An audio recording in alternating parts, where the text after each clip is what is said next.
इस घटना से जब कई यात्री अभी भी लापता बताए जा रहे हैं, 5 की मौत हो गई है और 4 लापता बताए जा रहे हैं, जबकि 10 लोगों को सुरक्षित निकाल लिया गया। हमारे बड़वानी संवाददाता रुपेश दवाने इस वक्त हमारे साथ फोन लाइन पर मौजूद हैं। रुपेश, देर रात की घटना है और इस वक्त तक रेस्क्यू ऑपरेशन क्या अभी भी जारी है या उसे रोक दिया गया है? रेस्क्यू ऑपरेशन तो अभी भी जारी है राजेश। करीब 9 घंटे तक लगातार चले रेस्क्यू ऑपरेशन में बाहर के जो गोताखोर महेश्वर से बुलाए गए थे और धार से क्रेन आई थी, उसके बाद एकाएक तेजी आई रेस्क्यू ऑपरेशन में और करीब 9 घंटे की मशक्कत के बाद में तेज बहाव से, नर्मदा के तेज बहाव और डीप काफी गहरे पानी से निकालकर जीप को निकाला गया, जिसमें 5 शव तो बरामद कर लिए गए हैं और शेष की तलाश जारी है। जीप को तकरीबन कितने बजे निकाला जा सका रुपेश? ये तड़के 5 बजे के आसपास निकाल पाए। भारी मशक्कत करना पड़ी इसके लिए प्रशासन और गोताखोर और अन्य सभी दलों को। राजेश, रुपेश, कुछ देर पहले जीप को निकाला गया है, तो अंधेरा जो रहा होगा वहां पर, उसके लिए क्या इंतजाम किए गए थे और रेस्क्यू ऑपरेशन में फिलहाल क्या दिक्कत आ रही है? रेस्क्यू ऑपरेशन में जरूर दिक्कत यही रही कि एक तो नर्मदा का जो बहाव था वो काफी तेज था और दूसरा ये कि गहराई काफी थी। इस वजह से रेस्क्यू ऑपरेशन में काफी दिक्कत हुई। लगभग 11:30-12 बजे के बीच में पहले जो गोताखोर थे उन्होंने, बड़वानी के जो गोताखोर थे उन्होंने जीप को नीचे जाकर बांध दिया था, पर 2 बार इस तरह की कोशिश हुई। बीच रास्ते से ही कटान छूटने के कारण जीप वापस नदी में चली जाती थी और फिर बाद में जब धार की क्रेन आई उसके बाद में इसको तार से बांधा गया और दोनों, एक हाइड्रोलिक क्रेन और एक अन्य क्रेन के साथ में जब 2 तरीके से बांधकर उसको खींचा गया, तब जाकर जीप बाहर आ सकी और उसमें जो अंदर फंसे हुए जो 5 शव थे युवकों के, वो बरामद कर लिए गए हैं। पर चूंकि बहाव बहुत तेज था इसलिए अन्य लोग जो जिनके बारे में कहा जा रहा है वो अभी लापता है, उनकी जो है सघन सर्चिंग की जा रही है। रुपेश, जो लोग हादसे में लापता हुए हैं या जिन लोगों को घायल अवस्था में निकाला गया है और जिन लोगों की मौत हुई है, क्या इनके परिजनों को सूचना दे दी गई है? परिजन वहां पर पहुंच गए हैं या फिर क्या उपाय किए जा रहे हैं परिजनों को वहां तक लाने के लिए? राजेश, जैसा अभी अपन ने बाइट में चला है परिजनों का, उनका कहना है कुछ परिजन, ज्यादातर परिजन तो साथ में ही थे। सभी लोग उल्लास का पर्व मनाने के लिए वालपुर भगोरिया गए थे और वहीं से लौटने वक्त 3 करीब गाड़ियां इन लोगों के साथ में थी, जिसमें 2 गाड़ियां आगे निकल गई थी और तीसरी गाड़ी आते समय वहां पर एक मिक्सिंग मशीन थी।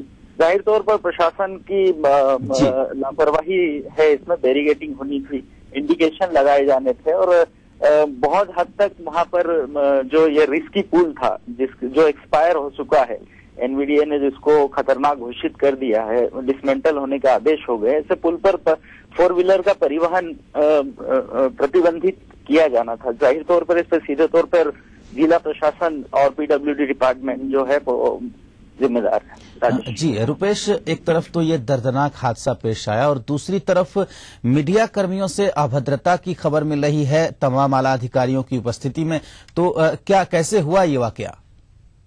राजेश, मीडिया कर्मी जब इस हादसे को कवर कर रहे थे, जब 9 घंटे की मशक्कत के बाद जब जीप को ऊपर लाया गया था और जब ऊपर खींचने की कोशिश की जा रही थी, उस दौरान मीडिया कर्मी उस इवेंट को जो कवर कर रहे थे, सब कलेक्टर को ये लगा कि इन मीडिया कर्मियों को यहाँ से खदेड़ दिया जाए, तो उन्होंने पुलिस को आदेशित किया कि इनको यहाँ से खदेड़ा जाए जी। और उसी को लेकर मीडिया कर्मियों ने जब कवरेज में बाधा उत्पन्न करने पर आपत्ति जताई, तो कलेक्टर ने और एसपी ने लगभग धमकाते हुए मीडिया कर्मियों को वहां से खदेड़ा और दुर्व्यवहार किया।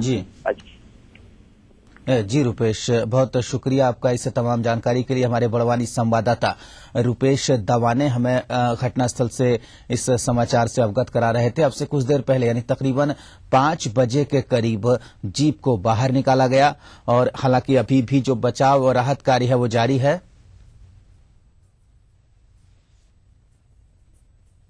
राजघाट पुल पर है, जहां पर हाल ही में एक ट्रेक्स गामा पलटी है जिसमें करीब 25 लोग सवार बताए जा रहे थे और रेस्क्यू ऑपरेशन के लाइव फुटेज हम आपको हमारे कैमरामैन से कहेंगे आपको दिखाएं वो।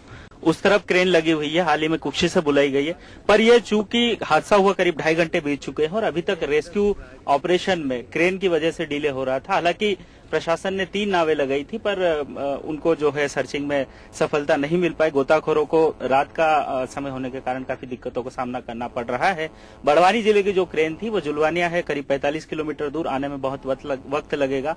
हाल ही में जो है नजदीक से मनावर सीट से जो मंत्री है रंजना बघेल वो आई है और अभी जो रेस्क्यू टीम में बचाए गए 11 लोग हैं उन लोगों को हॉस्पिटल देखने के लिए गई है।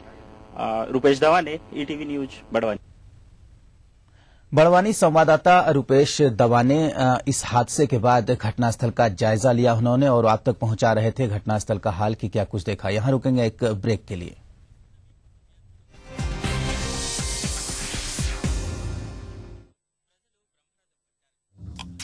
जो है मुंबई की आज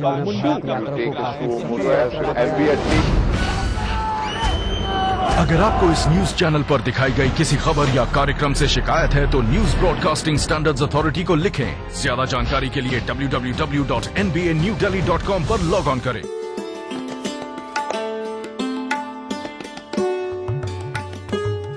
मध्य प्रदेश में इस सीजन में समर्थन मूल्य पर गेहूं की खरीदी पर 150 रुपए प्रति क्विंटल बोनस दिया जाएगा। ये देश के किसी भी राज्य में दी जाने वाली बोनस राशि से अधिक है। उपार्जन का काम 18 मार्च से शुरू हो रहा है। भोपाल, नर्मदापुरम, उज्जैन और इंदौर संभाग में 18 मार्च से 18 मई तक और चंबल, ग्वालियर, रीवा, शहडोल, जबलपुर और सागर संभाग में 25 मार्च से 25 मई तक खरीदी की जाएगी। इस सीजन में 115 लाख मीट्रिक टन गेहूं उपार्जन का लक्ष्य है। मुख्यमंत्री श्री शिवराज सिंह चौहान ने गेहूं की खरीदी पर 150 रुपए प्रति क्विंटल बोनस देने का निर्णय लिया है। अकेले मध्य प्रदेश की धरती पर किसान भाइयों और बहनों, इस साल तुम्हारा गेहूं 1,500 रुपया क्विंटल खरीदेंगे हम, 1,500 रुपया क्विंटल। इससे अब किसानों का गेहूं 1,500 रुपए प्रति क्विंटल की दर से खरीदा जाएगा। खरीदी के लिए 2,776 केंद्र स्थापित किए गए हैं। इस सीजन में बारदाने की कमी नहीं आने दी जाएगी, इसकी पर्याप्त व्यवस्था कर ली गई है। अभी तक लगभग 15 लाख किसानों ने पंजीयन करवा लिया है। इस सीजन में भी ई उपार्जन की व्यवस्था की गई है। पिछले वर्ष ई उपार्जन के उत्कृष्ट कार्य के लिए प्रदेश को नेस्कॉम और लिनेवो ने मिलकर पुरस्कार दिया है। किसानों को मोबाइल से SMS भेजकर गेहूं खरीदी की तारीख बताई जा रही है। उपार्जित गेहूं के पर्याप्त भंडारण के प्रयास किए जा रहे हैं एवं भारतीय खाद्य निगम से भी उपार्जित गेहूं के शीघ्र उठाव का अनुरोध किया गया है। किसानों की सरकार, मध्य प्रदेश सरकार।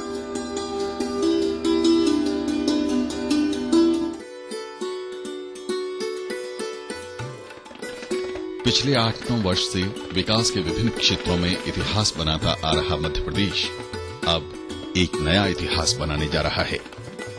अगले कुछ महीनों में अपने इतिहास में प्रदेश के सभी गांवों में 24 घंटे और खेती के लिए न्यूनतम 8 घंटे बिजली प्रदाय करने का नया अध्याय लिखने जा रहा है। मुख्यमंत्री श्री शिवराज सिंह चौहान ने जबलपुर और मंडला जिले में अटल ज्योति अभियान का शुभारंभ किया। अटल ज्योति अभियान के अंतर्गत आज से गांव के घर में 24 घंटे एवं कृषि उपभोक्ताओं के बीच पर्याप्त विद्युत की आपूर्ति करने का शुभारंभ किया जाता है। और अभी हाल ही में शहडोल संभाग के 3 जिलों में पूर्व उप प्रधानमंत्री श्री लाल कृष्ण आडवाणी ने अटल ज्योति अभियान का शुभारंभ किया।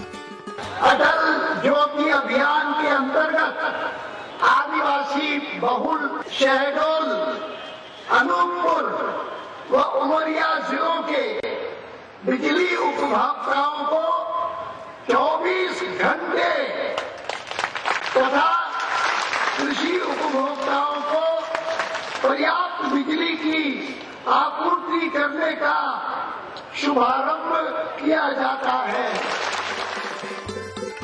असंभव को संभव बनाने का ये सिलसिला लगातार जारी है। अब से 8 साल पहले के हालात को देखते हुए ग्रामीणों के लिए 24 घंटे घरेलू और खेती के लिए 8 घंटे बिजली मिलना एक सपना ही था। इस सपने की पूर्ति का बीड़ा मुख्यमंत्री श्री चौहान ने उठाया। इसके लिए प्रदेश में 6,262 फीडर सेपरेशन का काम हाथ में लेकर उसे अटल ज्योति अभियान का नाम दिया गया। अटल ज्योति अभियान गांव, घर, खेत तो रोशन करेगा ही, इसके साथ लघु कुटीर उद्योग, पढ़ाई लिखाई, चिकित्सा और संचार आदि बहुउपयोगी क्षेत्रों में भी इससे बड़ा बदलाव होगा।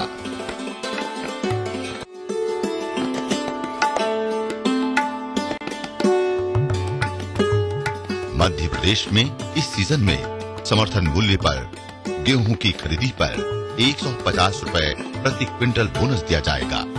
ये देश के किसी भी राज्य में दी जाने वाली बोनस राशि से अधिक है। उपार्जन का काम 18 मार्च से शुरू हो रहा है।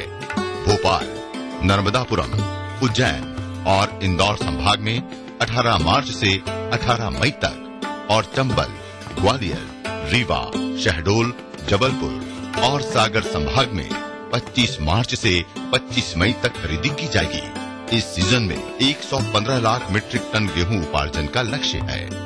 मुख्यमंत्री श्री शिवराज सिंह चौहान ने गेहूं की खरीदी पर 150 रुपए प्रति क्विंटल बोनस देने का निर्णय लिया है। अकेले मध्य प्रदेश की धरती पर किसान भाइयों और बहनों, इस साल तुम्हारा गेहूं 1,500 रुपया क्विंटल खरीदेंगे हम, 1,500 रुपया क्विंटल। इससे अब किसानों का गेहूं 1,500 रुपए प्रति क्विंटल की दर से खरीदा जाएगा। खरीदी के लिए 2,776 केंद्र स्थापित किए गए हैं। इस सीजन में बारदाने की कमी नहीं आने दी जाएगी। इसकी पर्याप्त व्यवस्था कर ली गई है। अभी तक लगभग 15 लाख किसानों ने पंजीयन करवा लिया है। इस सीजन में भी ई उपार्जन की व्यवस्था की गई है। पिछले वर्ष ई उपार्जन के उत्कृष्ट कार्य के लिए प्रदेश को नेस्कॉम और लिनेवो ने मिलकर पुरस्कार दिया है। किसानों को मोबाइल से SMS भेजकर गेहूं खरीदी की तारीख बताई जा रही है। उपार्जित गेहूं के पर्याप्त भंडारण के प्रयास किए जा रहे हैं एवं भारतीय खाद्य निगम से भी उपार्जित गेहूं के शीघ्र उठाव का अनुरोध किया गया है। किसानों की सरकार, मध्य प्रदेश सरकार।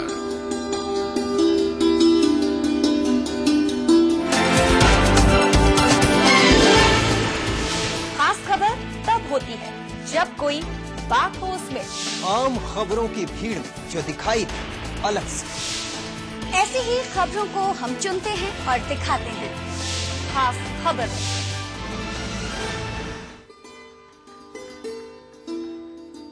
खेती को लाभ का व्यवसाय बनाने के लिए एक के बाद एक कारगर कदम उठाने वाली मध्य प्रदेश सरकार ने अब किसानों की भलाई का एक और बड़ा फैसला लिया है।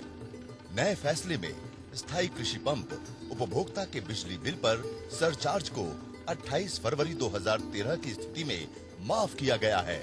बिल की मूल राशि का आधा हिस्सा भी सरकार भरेगी। आधा हिस्सा किसान 10 किश्त में जमा कर सकेंगे। इस रियायत के बदले राज्य सरकार किसानों की ओर से करीब 1100 करोड़ रुपए बिजली कंपनियों को देगी। आज मैं ये फैसला कर रहा हूँ कि किसानों से अब बिजली के बिल की वसूली साल में केवल 2 बार की जाएगी बहनों और भाई। एक बार तब जब खरीफ की फसल आए और एक बार तब जब रबी की फसल आए। यही नहीं, अब किसान को साल में 2 बार ही फ्लैट दर पर बिजली का बिल जमा करना होगा। 1200 रुपया प्रति हार्स पावर प्रति वर्ष फ्लैट रेट बिजली का लिया जाएगा। अप्रैल और अक्टूबर माह में 600 रुपए प्रति हार्स पावर की दर से उन्हें बिजली के बिल जारी किए जाएंगे।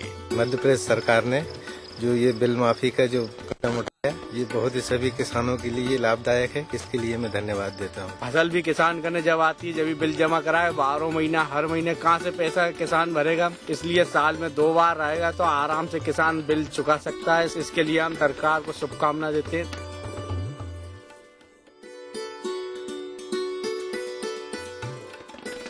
पिछले 8-9 वर्ष से विकास के विभिन्न क्षेत्रों में इतिहास बनाता आ रहा मध्य प्रदेश अब एक नया इतिहास बनाने जा रहा है। अगले कुछ महीनों में अपने इतिहास में प्रदेश के सभी गांवों में 24 घंटे और खेती के लिए न्यूनतम 8 घंटे बिजली प्रदाय करने का नया अध्याय लिखने जा रहा है। मुख्यमंत्री श्री शिवराज सिंह चौहान ने जबलपुर और मंडला जिले में अटल ज्योति अभियान का शुभारंभ किया।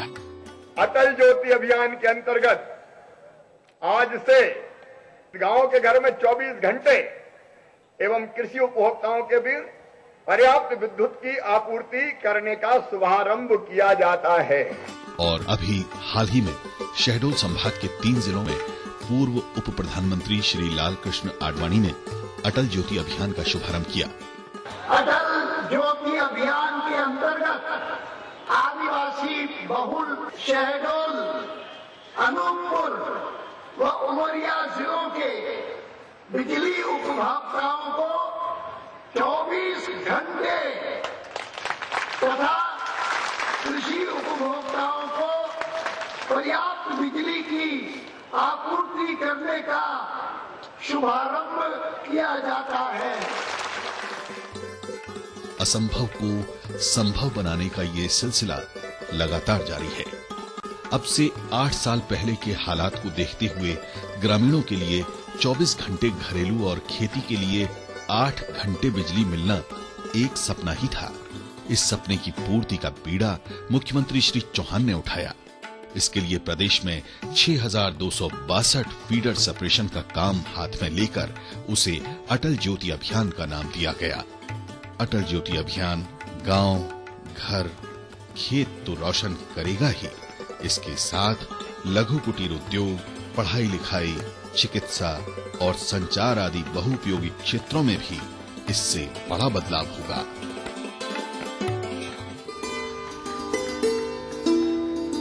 खेती को लाभ का व्यवसाय बनाने के लिए एक के बाद एक कारगर कदम उठाने वाली मध्य प्रदेश सरकार ने अब किसानों की भलाई का एक और बड़ा फैसला लिया है। नए फैसले में स्थायी कृषि पंप उपभोक्ता के बिजली बिल पर सरचार्ज को 28 फरवरी 2013 की स्थिति में माफ किया गया है। बिल की मूल राशि का आधा हिस्सा भी सरकार भरेगी, आधा हिस्सा किसान 10 किश्त में जमा कर सकेंगे। इस रियायत के बदले राज्य सरकार किसानों की ओर से करीब 1100 करोड़ रुपए बिजली कंपनियों को देगी। आज मैं ये फैसला कर रहा हूँ कि किसानों से अब बिजली के बिल की वसूली साल में केवल 2 बार की जाएगी बहनों और भाइयों। एक बार तब जब खरीफ की फसल आए और एक बार तब जब रबी की फसल आए। यही नहीं, अब किसान को साल में 2 बार ही फ्लैट दर पर बिजली का बिल जमा करना होगा। 1200 रुपया प्रति हार्स पावर प्रति वर्ष फ्लैट रेट बिजली का लिया जाएगा। अप्रैल और अक्टूबर माह में 600 रुपए प्रति हार्स पावर की दर से उन्हें बिजली के बिल जारी किए जाएंगे। मध्य प्रदेश सरकार ने जो ये बिल माफी का जो कदम उठाया, ये बहुत ही सभी किसानों के लिए लाभदायक है। इसके लिए मैं धन्यवाद देता हूँ। फसल भी किसान करने जब आती है, जब भी बिल जमा कराए 12 महीना हर महीने कहाँ से पैसा किसान भरेगा। इसलिए साल में 2 बार रहेगा तो आराम से किसान बिल चुका सकता है। इसके लिए हम सरकार को शुभकामना देते हैं।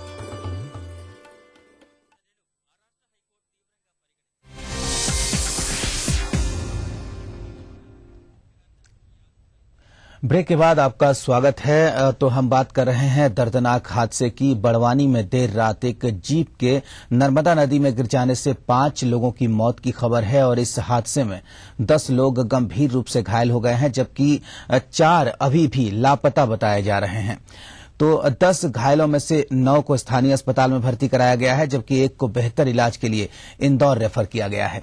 इस हादसे को लेकर हमारे पास 2 अपडेट इस वक्त ये मिल रहा है कि घटनास्थल का जायजा लेने के बाद महिला एवं बाल विकास मंत्री रंजना बघेल ने इस दर्दनाक हादसे की सूचना मुख्यमंत्री को दे दी है और ये भी कहा है कि हादसे में जो पीड़ित हैं, जो हताहत हैं, उनके परिजनों को उचित मुआवजा मिलेगा, यानी कि उचित मुआवजा दिया जाएगा। और प्रभारी मंत्री विजय शाह अस्पताल आने वाले हैं घायलों से मुलाकात करने के लिए, परिजनों को सांत्वना देने के लिए विजय शाह जो कि प्रभारी मंत्री हैं वो अस्पताल पहुंचने वाले हैं। तो दर्दनाक हादसा बड़वानी में पेश आया है। 5 लोगों की मौत हो गई है और 4 लोग अभी भी लापता बताए जा रहे हैं। 10 लोगों की जो निकाला गया है, सुरक्षित निकाला गया है, उनमें 9 की 9 को स्थानीय अस्पताल में भर्ती करवाया गया है, जबकि एक की हालत बिगड़ने पर उसे बेहतर इलाज के लिए इंदौर रेफर किया गया है। और देर रात तक रेस्क्यू ऑपरेशन चला है। उसके बाद 5 बजे नर्मदा नदी से जीप को नर्मदा से निकाल लिया गया है और हालांकि रेस्क्यू ऑपरेशन अभी भी वहां पर जारी है। तो ईटीवी न्यूज में फिलहाल इतना ही। पूरी टीम को दीजिए अनुमति। नमस्कार।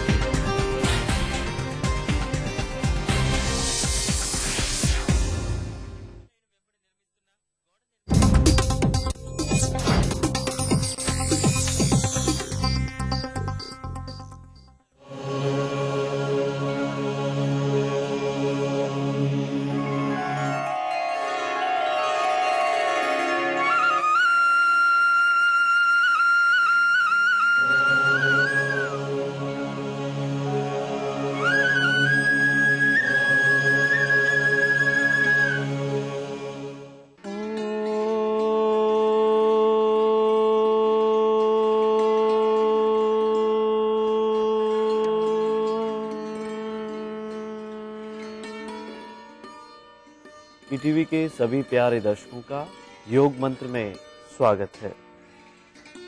मैं योग गुरु डॉक्टर महेंद्र सिंह और मेरे साथ में है मेरी सहयोगी श्रद्धा। आज हम करेंगे शशांक आसन का अभ्यास, लेकिन इससे पहले एक बार फिर से देखेंगे कल हमने जिस आसन का अभ्यास किया था। अर्ध भेकासन को करने के लिए सबसे पहले पीठ के बल लेट जाएंगे, दोनों पैर मिलाकर रखेंगे और शरीर को कोशिश करेंगे बिल्कुल एक सीध में रखने की। दोनों हाथ थाइस के पास में रखते हुए धीरे से करवट लेते हुए पेट के बल उल्टा लेटेंगे। इस पोजीशन में भी शरीर को बिल्कुल सीधा रखें, पैर के पंजों को सलांट रखें और एड़ी पंजे मिलाकर रखें।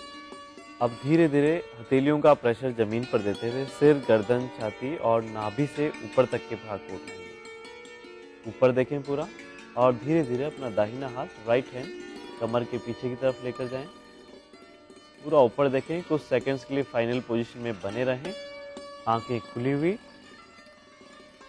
और बिल्कुल धीरे धीरे श्वास छोड़ते हुए वापस नीचे जाएं। इस तरह से आसन की आवृत्ति को दोहराते रहें। शशांक आसन को करने के लिए किसी भी एक समतल स्थान पर पहले बैठ जाएंगे। दोनों पैरों को सामने की तरफ खोल लेंगे। रीढ़ की हड्डी को बिल्कुल सीधा रखें। दोनों हाथ की हथेलियों को थाइस के पास में रखते हुए अब धीरे धीरे एक एक पैर को घुटने से मोड़ते हुए वज्रासन में बैठेंगे। पहले दोनों हाथ की हथेलियों को घुटनों के पास में लेकर आ जाएं। रीढ़ की हड्डी बिल्कुल सीधी रखें, दृष्टि सामने की तरफ। अब बिल्कुल धीरे धीरे श्वास लेते हुए दोनों हाथों को ऊपर की ओर उठाएंगे। अब श्वास को पूरा बाहर निकालते हुए धीरे धीरे पहले हथेलियों को जमीन पे टिकाएंगे, फिर कोहनियों को और फिर ललाट को जमीन पे टिका देंगे। नीचे जाएं तो आंखें कोमलता से बंद रखें, चेहरे की मांसपेशियों को ढीला रखें और बिल्कुल स्वस्थ है तो हल्का सा श्वास रोक कर भी रखें। अपनी क्षमता अनुसार इस आसन में बने रहने के बाद बिल्कुल धीरे धीरे श्वास लेते हुए दोनों हाथ ऊपर उठाएंगे, शरीर को भी ऊपर उठाते हुए इस तरह से साइड से हाथों को नीचा कर लेंगे। इस तरह से 3 से 4 बार इस आसन की आवृत्ति को दोहराते रहें। फिर से करेंगे एक बार।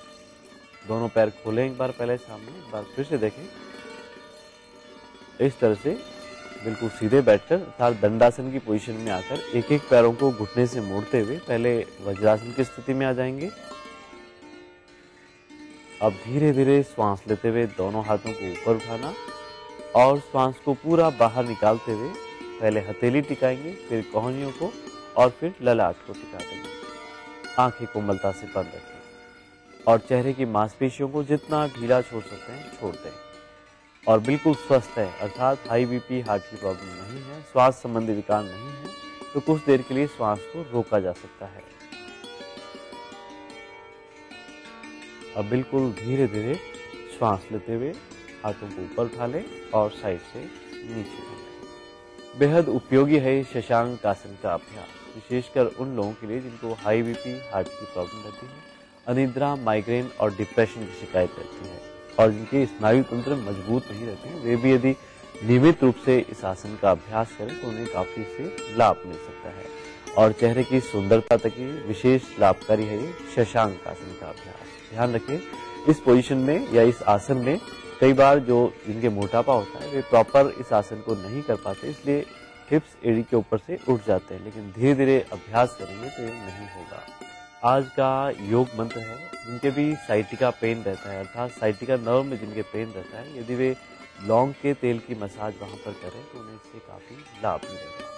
तो आज के लिए बस इतना ही। कल हम फिर हाजिर होंगे एक नए योग मंत्र के साथ। तब तक के लिए नमस्कार।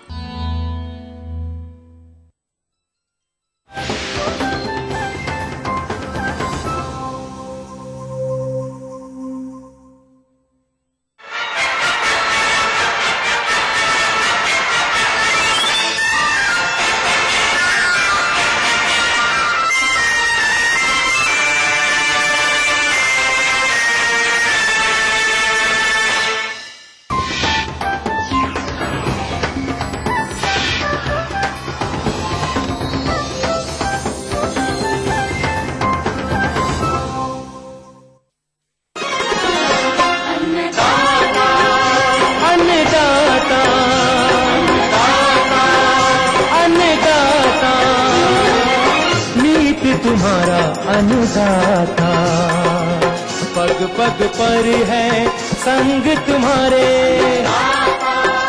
अन्नदाता। लहू किसानों का बन के पसीना सींचता है धरती का सीना। मेहनत का तेरी हक दिलवाने, नई तकनीक नई खोज बताने। पशुधन को गुणवान बनाना, पौध सुरक्षा को सिखलाना, खेती के सब गुर समझाने, भारत का सरताज बनाने। आठों पहर है संग तुम्हारे अन्नदाता, अन्नदाता। सुप्रभात, स्वागत है आज के अन्नदाता कार्यक्रम में। आइए जानते हैं क्या है आज के मुख्य अंश। अंगूर की खेती एक सफल कृषक का अनुभव।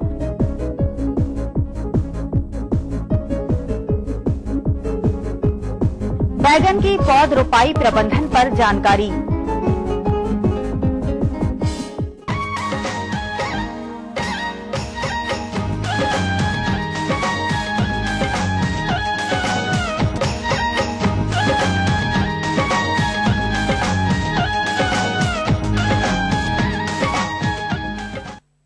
किसान भाइयों, कल के अंश में हमने आपको ग्राम रियाब, जिला रतलाम के कृषक अरविंद धाकड़ से मिलवाया था, जो कि अपने अंगूर के उद्यान से प्रति एकड़ 12 टन उत्पादन प्राप्त कर अच्छी आय अर्जित कर रहे हैं। किसान भाइयों, कल हमने जाना इनके अंगूर उत्पादन के आय व्यय के बारे में। आज हम कार्यक्रम की उसी कड़ी को आगे बढ़ाते हुए उनसे जानेंगे कि वह इतना अच्छा उत्पादन प्राप्त करने के लिए किन किन प्रबंधन कार्यों को अमल में लाते हैं। तो किसान भाइयों, मिलते हैं उन्हीं से और जानते हैं उनके अनुभवों को।